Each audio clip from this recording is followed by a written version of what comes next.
Trump names Russia aggressor in Ukraine war for the first time.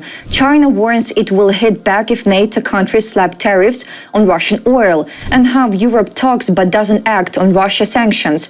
The latest news next. US President Donald Trump has accused Europeans of taking too soft a stance on Russia, saying that they are talking and they are not doing. He has stressed that further US sanctions will depend on whether Europe strengthens its own restrictive measures and stops buying Russian oil, reported by Trump speaking to journalists before boarding the presidential aircraft Air Force One. Responding to a question about possible NATO sanctions against Russia, Trump said that the alliance and Europe are not doing the job. His main criticism was that European countries continue to buy oil from Russia. Look, Europe, they're my friends, but they're buying oil from Russia. So we can't be expected to be the only ones that are full bore. He described the sanctions imposed by Europe as not tough enough and set a condition for further action by the US. I'm willing to do sanctions, but they're going to have to toughen up their sanctions commensurate with what I'm doing.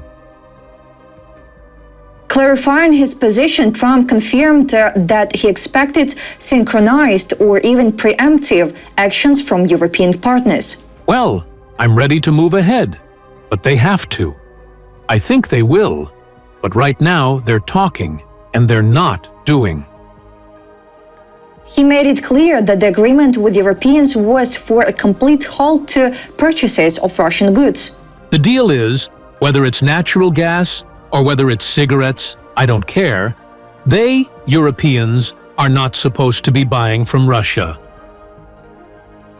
When reminded by journalists about his promise to impose serious sanctions on Russia, Trump insisted that when they are introduced, they will be very, very strong. Trump talks tough, scolds Europe for not doing the job, and promises very, very strong sanctions, yet month after month, it's all words and no action. He blames European allies for buying Russian oil, sets endless conditions, and insists the US can't act alone, all while Putin watches, plans, and profits. The reality is clear. Trump's threats are empty posturing, a show for the cameras, while Europe continues importing Russian energy and Russia keeps fueling its war. This is not leadership, it's performance without consequences. If words were weapons, the Kremlin would already be on its knees. US President Donald Trump for the first time openly called Russia the aggressor in the war against Ukraine, acknowledging its heavier losses, says Politico. On Sunday, the American leader publicly admitted for the first time that Russia is the aggressor in the war against Ukraine. 8,000 soldiers have died this week from both countries, some more from Russia, but when you're the aggressor, you lose more, Trump told reporters, commenting on battlefield losses. Trump's earlier statements. Previously, the US president had refused to directly condemn Moscow. In February, his administration, alongside Russia and North Korea, voted against a UN resolution supporting Ukrainian territorial integrity. Washington also opposed a G7 statement that labeled Russia as the aggressor. In April, Trump even blamed Ukraine for the conflict, saying, "You don't start a war against someone 20 times your size and then hope that people give you some missiles." Shift in position this summer. By summer 2025, Trump's stance on the Kremlin had changed significantly. The US administration ramped up pressure on Russian dictator Vladimir Putin, who had been blocking Trump's attempts to arrange direct talks with the Ukrainian President Volodymyr Zelensky. His latest remarks suggest Washington is now taking a tougher line toward Moscow. China has threatened to take decisive measures in response if NATO countries, under pressure from the US, attempt to impose tariffs on Russian oil purchases, according to Chinese Foreign Ministry spokesperson Liang Jian. Beijing has taken an objective and impartial position since the first day of the war, insisting on the promotion of peace talks, he says.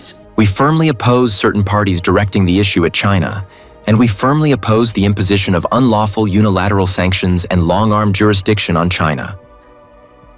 Lin Jian threatened that if the legitimate rights and interests of China are violated, Beijing will take decisive countermeasures and firmly defend its sovereignty, security, and development interests.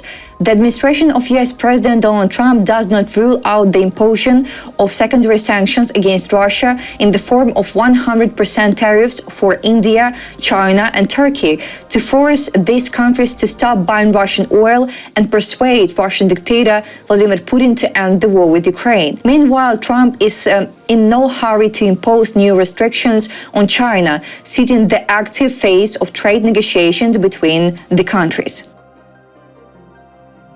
The head of the Russian Security Council, Dmitry Medvedev, has made new threats of war with NATO. The head of Ukraine's presidential office, Andriy Yermak, responded to his words. What Medvedev said: Medvedev threatened that granting NATO countries the right to shoot down Russian drones over Ukraine would lead to war between the alliance and Russia. The implementation of the provocative idea of Kyiv and others to create a no-fly zone and the possibility for NATO countries to shoot down our UAVs will mean only one thing: war between NATO and Russia. We must call a spade a spade. Yermak's comment. In response, the head of the Office of the President of Ukraine noted that in order for drones not to be shot down, they must not be launched. The formula is simple and would demonstrate the Russians' desire to end the war.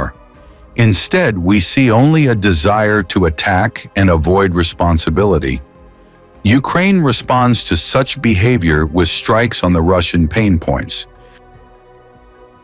Russian drones over Poland. On September 10th, about 24 Russian strike drones violated Polish airspace from Ukraine and Belarus. Air Defense and Aviation Forces managed to shoot down only 4 of them. One of the drones damaged a residential building in a village in the Lublin voivodeship. Another fell on the territory of a military base but did not detonate. In total, fragments of 16 downed aircraft were found in the eastern border areas with Ukraine. After the UAV attack, Poland appealed to NATO for additional air defense systems and protection against drones. Absolutely shocking. Russian strike drones are violating Polish airspace repeatedly, damaging civilian property, and even landing on military bases, yet only 4 are intercepted. 16 wrecks scattered along the eastern border, and the threat remains active. This is a clear sign of Moscow testing boundaries and NATO's resolve. Poland is on the front line, and the lack of immediate decisive action sends the wrong message. Aggression goes unchecked. Allies cannot keep the dithering with the "we will see" and "we are monitoring" while Russian UAVs fairly breach borders. The time for vague statements has passed. Robust, proactive air defense is non-negotiable, and the Kremlin must understand that crossing lines will have real consequences. Every delay strengthens the aggressor and endangers Europe. That's all for today. Thanks for watching this video. Support Ukraine, like and subscribe.